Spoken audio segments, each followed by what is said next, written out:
England test தொடர் எப்போதுமே இந்தியாவுக்கு ராசியான தொடராக இருந்ததில்லை. இந்தியாவுக்காக தோனி வெல்லாத ஐசிசி கோப்பைகளே இல்லை. ஆனால் இங்கிலாந்தில் 8 டெஸ்ட் போட்டிகளில் இந்தியாவை வழிநடத்திய தோனி ஒரு போட்டியை மட்டுமே வென்றார்.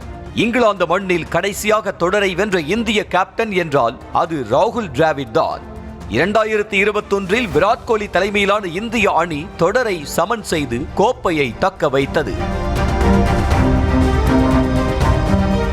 ஆனால் இங்கிலாந்து தொடர் இந்தியாவுக்கு எப்போதுமே விமர்சனங்களை தருவதாகவே இருந்திருக்கிறது. 2011 விராட் கோலியின் மோசமான ஃபார்முக்காக விமர்சிக்கப்பட்டது.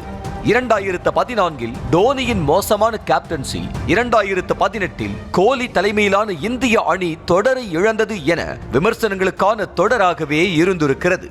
இந்தியாவுக்கு இங்கிலாந்து வரும்போது புலியாக சீரும் இந்திய அணி இங்கிலாந்தில் எலியாக இருப்பது என்பதே 2021 தான் மாறியது.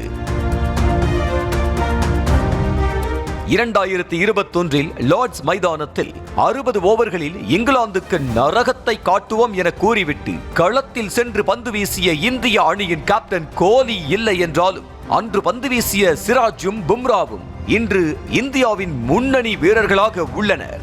அந்த போட்டியின் முதல் இன்னிங்ஸில் சதமடித்த KL ராகுல் அணியில் இருக்கிறார். மிடில் ஆர்டரில் ஸ்கோர் உயர காரணமாக இருந்த பந்தும் ஜடேஜாவும் அணியில் இருக்கிறார்கள். அனுபவ வீரர்களையும் புதிய கேப்டனையும் நம்பி களத்துக்கு சென்றுள்ளது இந்திய அணி.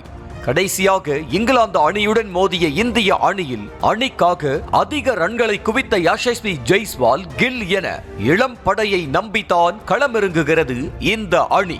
இந்த தொடருக்கு தேர்வு செய்யப்பட்ட இந்திய வேகப்பந்து வீச்சாளர் பும்ரா முழுமையாக 5 போட்டிகளிலும் விளையாடும் அளவுக்கு உடல் தகுதியுடன் இல்லை என்பது பின்னடைவாக இருந்தாலும் இந்திய வேகப்பந்து வீச்சு சிறப்பாகவே உள்ளது. டாப் ஆர்டர் இளம் அணியாக இருந்தாலும் அவர்களின் திறமையை நம்புவதாக இந்திய அணி நிர்வாகம் கூறியுள்ளது. முதல் போட்டியில் பந்து வீச்சாளர்களுக்கு சாதகமான ஆடுகளும் இருக்கும் என்பதால் நிதிஷ் ரெட்டிக்கு பதிலாக ஷர்துல் தாக்கூருக்கு வாய்ப்பு கிடைக்கும் என எதிர்பார்க்கப்படுகிறது. கோலி ஆடும் 4வது இடத்தில் கேப்டன் கில் ஆடுவார் என்ற அறிவிப்பை இந்திய அணி உறுதி செய்திருக்கும் நிலையில் கோலியை போலவே இங்கிலாந்தில் இந்திய அணியை வெற்றி பெற வைப்பார் என்ற நம்பிக்கையுடன் களமிறங்குகிறது இந்திய அணி.